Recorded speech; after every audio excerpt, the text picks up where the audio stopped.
الركن السادس والأخير الإيمان بالقدر.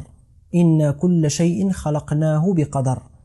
نعتقد وإحنا جازمين أن الله تعالى قدر مقادير الخلائق بعلمه الأزلي، وكتبها في اللوح المحفوظ، وأجراها بمشيئته، وأوجدها بقدرته. يعني أن الله تعالى قد علم كل شيء وكتبه في اللوح المحفوظ، ثم شاء وجوده فخلقه.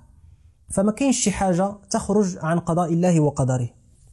إذا الإيمان بالقدر فيه 4 مراتب: العلم والكتابة والمشيئة والخلق. المرتبة الأولى اللي هو الإيمان بعلم الله الأزلي الأبدي، علم محيط بكل شيء، هو عليم بأفعاله تعالى بحال الإحياء والإماتة والرزق، وأفعال عباده من الطاعات والمعاصي والأرزاق والآجال، وما كان وما يكون وما لم يكن لو كان كيف يكون. والمرتبة الثانية الإيمان بكتابة الله للمقادير في اللوح المحفوظ. قال سبحانه: ما فرطنا في الكتاب من شيء. وآية أخرى كتدل على هاد 2 مراتب العلم والكتابة.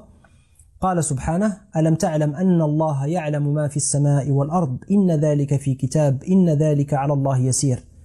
والمرتبة الثالثة الإيمان بمشيئة الله النافذة وقدرته التامة لا راد لما قضاه سبحانه، فما شاء الله كان وما لم يشأ لم يكن. قال تعالى: وما تشاءون إلا أن يشاء الله رب العالمين. وماشي إلا شاء الله شي أمر يعني راه كيحب ذاك الأمر، لا، الكفر والشرك والمعاصي كيوقعوا من الناس وذاك الشيء داخل تحت مشيئة الله، ومع ذلك يبغضها الله سبحانه ولا يرضاها. والله سبحانه عدل لا يظلم مثقال ذرة، وكل واحد فينا عنده مشيئة حقيقية في الأفعال اللي كيختار يديرها، مشيئة كيلقاها في نفسه، فما عنده حتى حجة في المعاصي اللي كيدير.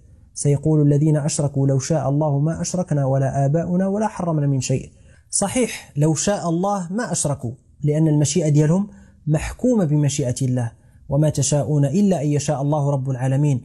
ولكن واش هي حجة لهم ولا لا؟ لا، ماشي حجة.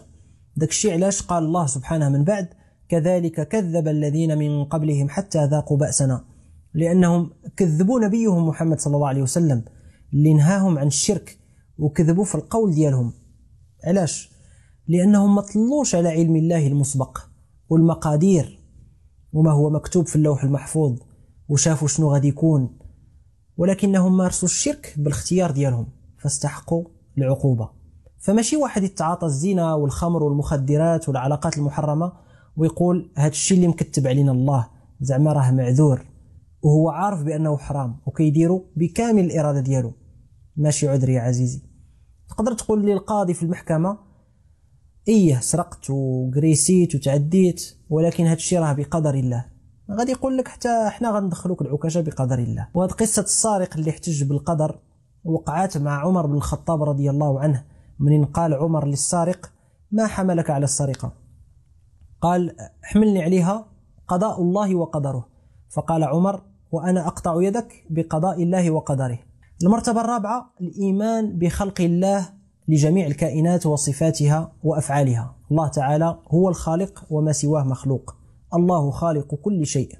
كنلقاو في الإيمان بالقضاء والقدر ثمرات كتبان في العبد، وهي الرضا بالسراء والضراء، يعني بالحلو والمر في هذه الحياة، والتسليم التام إلى الله، والأخذ بالأسباب، ثم التوكل التام على الله سبحانه.